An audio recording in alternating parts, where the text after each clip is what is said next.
Nous sommes heureux de vous retrouver dans le cadre de ces briefings que nous faisons pour vous donner des informations sur la communication gouvernementale. Avant d'entrer dans les vifs du sujet prévu pour ce jour et d'introduire le collègue qui m'accompagne, je voudrais rapidement faire une mise au point sur une nouvelle qui circule à propos de la situation sécuritaire en Italie, particulièrement à Drodro. Il y a des nouvelles qui annoncent qu'il y a eu 107 morts. En réalité, il y a eu effectivement une attaque sur ces camps de déplacés, mais le bilan n'est pas aussi lourd que celui qui a été annoncé par certaines nouvelles sur les réseaux sociaux. Avant de commencer cet entretien, j'ai discuté avec le gouverneur militaire,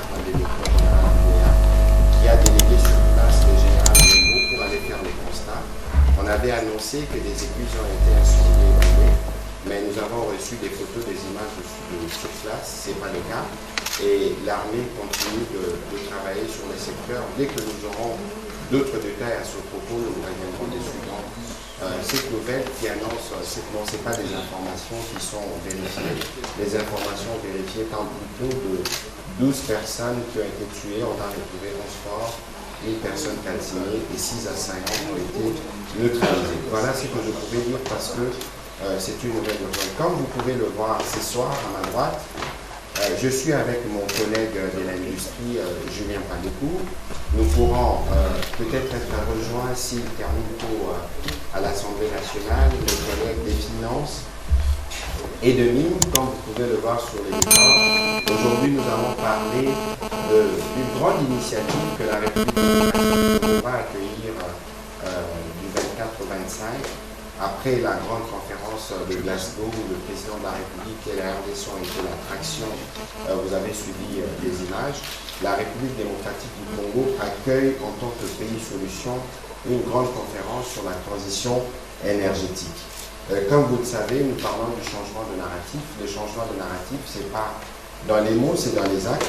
C'est dans ces cadres que nous allons recevoir avec la Commission économique pour l'Afrique, les Nations Unies, des chefs d'État du continent, des grands patrons de grandes sociétés qui travaillent dans la production de batteries, parce que vous savez qu'aujourd'hui, les enjeux mondiaux couvrent des solutions en République démocratique.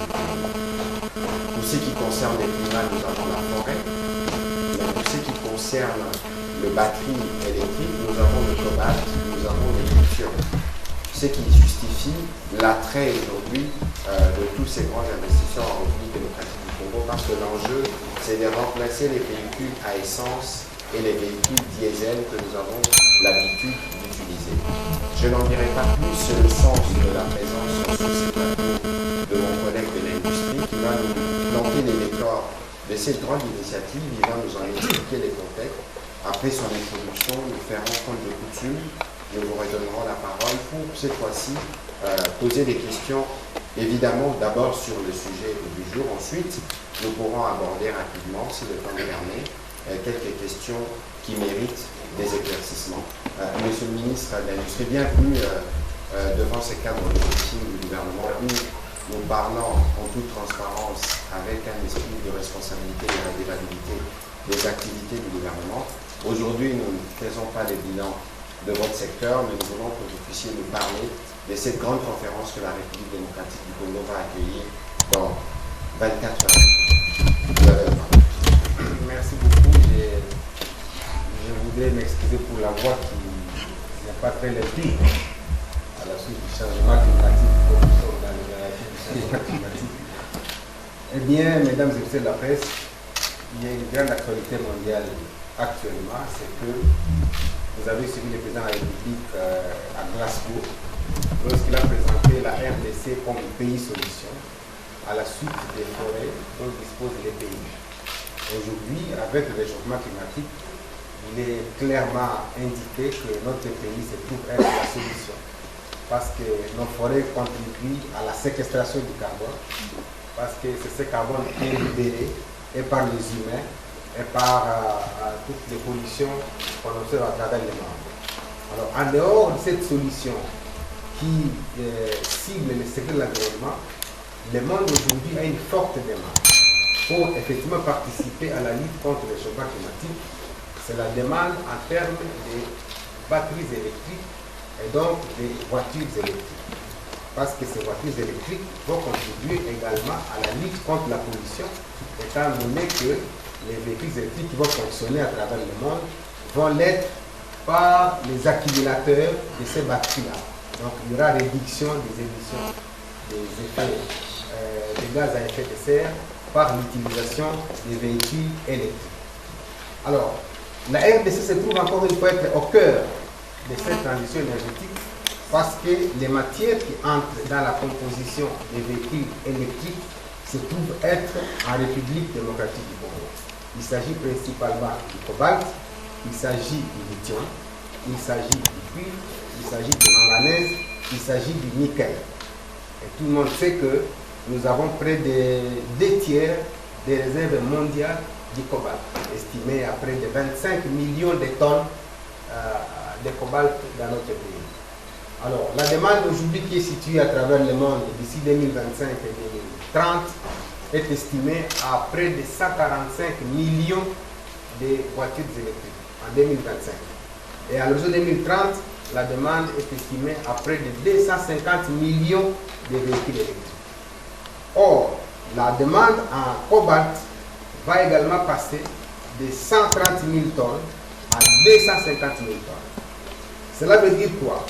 Cela veut dire que si la RDC fournit à elle seule toute la production mondiale pour satisfaire la demande de 250 000 tonnes de cobalt à travers le monde, il nous faudra donc, pour épuiser nos réserves de 25 millions de tonnes, il nous faudra 100 ans pour devoir épuiser nos réserves en termes de cobalt. Or, nous ne sommes pas les seuls producteurs de cobalt. Ça, c'est le premier élément. Deuxième élément, c'est le lithium. Le lithium qui entre dans la composition des batteries.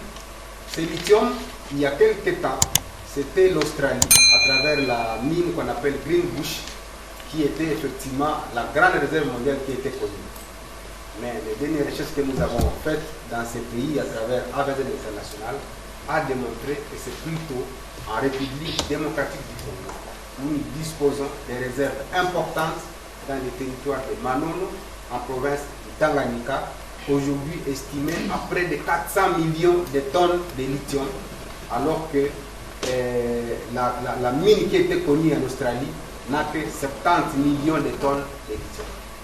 Alors voilà pourquoi le président de la République, lorsqu'il a accédé à la tête de l'Union africaine, il a estimé que l'Afrique devait reprendre son leadership principalement dans ce secteur.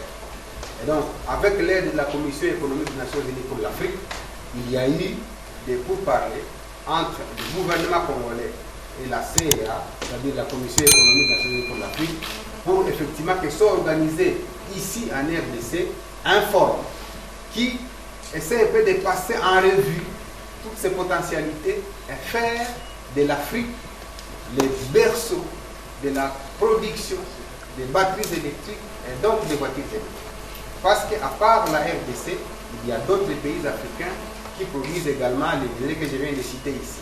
C'est le cas de la Zambie, c'est le cas du Zimbabwe, c'est le cas du Botswana, c'est le cas du Mozambique, c'est le cas du Madagascar qui produit le nickel, c'est le cas du Gabon, c'est le cas de tous les autres pays qui sont déjà dans le secteur de production de l'automobile, mais qui n'ont pas encore migré vers le secteur des batteries électriques. Et donc, il a été convenu qu'un forum soit organisé à Kinshasa pour faire venir effectivement tous les géants mondiaux du secteur de production des batteries électriques, à savoir Tesla, BMW, Panasonic, Intel, Catel, et les financiers maintenant qui vont faire la structuration financière, à savoir la BAD, la Banque africaine de développement, l'Afreximbank, la Banque arabe de développement économique de l'Afrique, ainsi que d'autres structures financières qui vont aider effectivement à accompagner la RDC dans la mise en place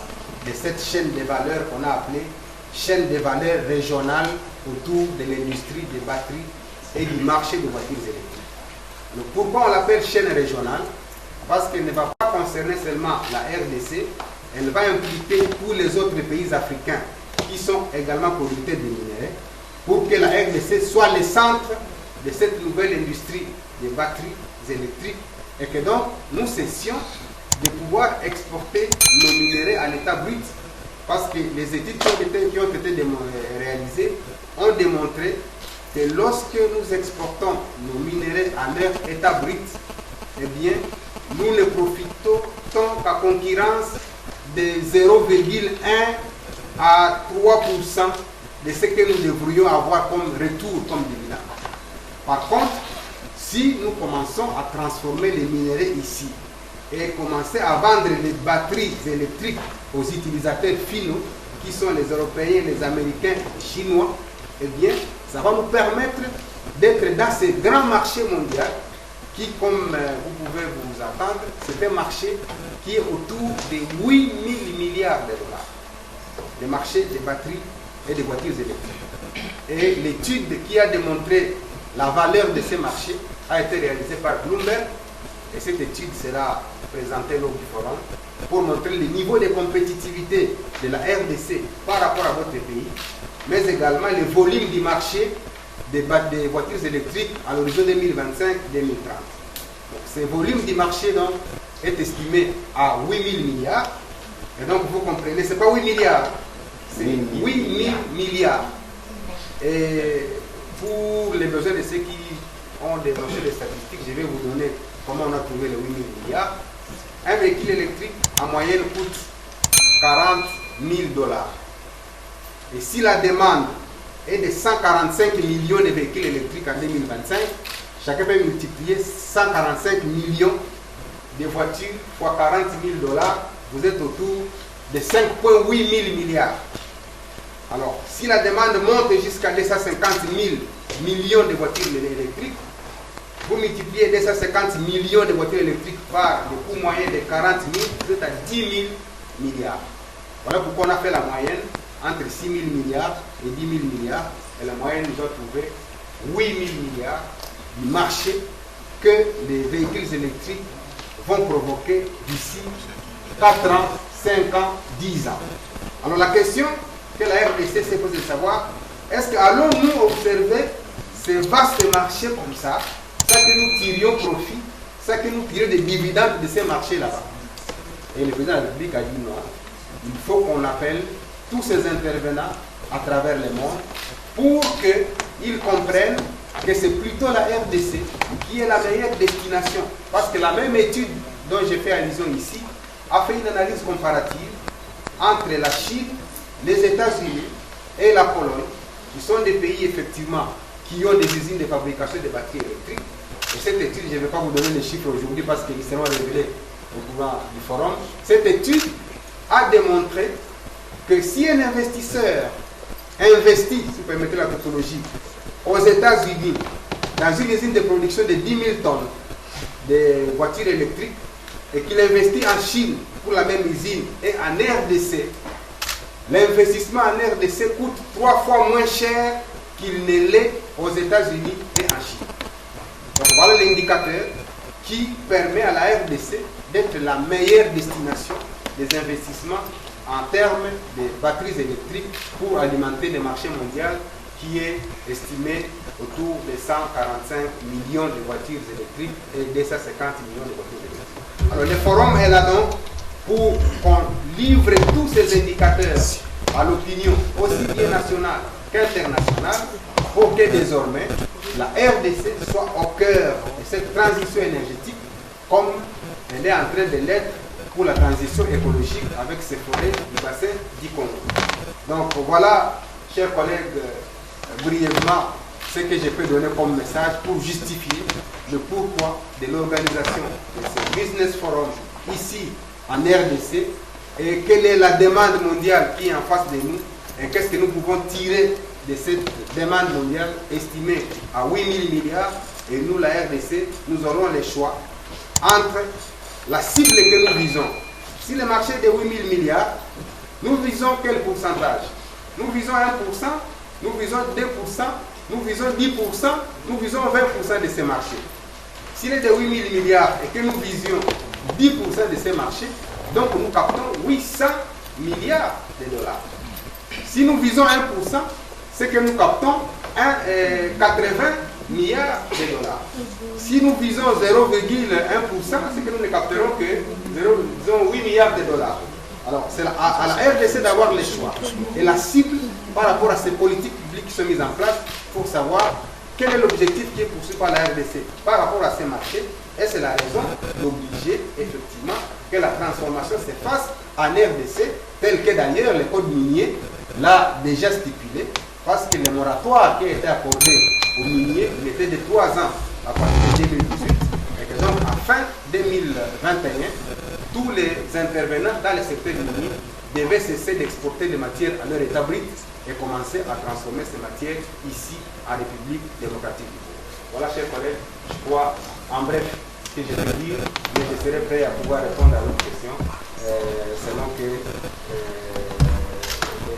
journalistes voudront avoir d'autres éléments de précision. Merci. Merci, chers collègues, de ces éclaircissements. Je dois avouer que ces chiffres sont pharaoniques. Les 0,1% d'essai encore représente ces 8 milliards, c'est presque la taille du budget. Nous espérons que nous pourrons atteindre ces niveaux. Mesdames et messieurs, je veux me tourner vers vous parce que vous avez vu cette a été la réunion de Glasgow. Aujourd'hui, il est établi que la RDC regorge le premier bassin forestier au monde.